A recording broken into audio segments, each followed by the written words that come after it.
CBFI daily production of 90 tons of ammonia tube ice machine customer project.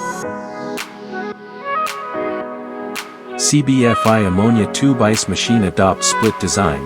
It makes the installation more flexible and can be flexibly adjusted according to the site conditions. The compressor adopts the Mycom compressor with a global reputation of 60 years. The unique long-stroke design effectively improves the compression energy efficiency ratio, reduce vibration and noise to ensure long-term and efficient operation of the system.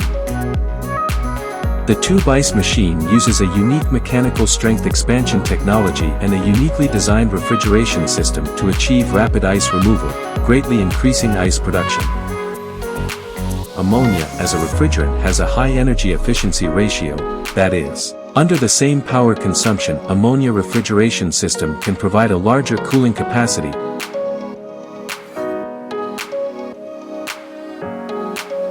It can quickly cool down and form tube ice, and the ice produced has high density and good transparency. It meets the needs of high quality, high capacity, long-term continuous ice making. CBFI's customers are spread across more than 170 countries and regions and can provide local support and services. CBFI has been in the refrigeration industry for more than 20 years and has accumulated a wealth of knowledge and expertise, which enables us to handle a variety of customer needs. CBFI provides you with a one-stop refrigeration solution.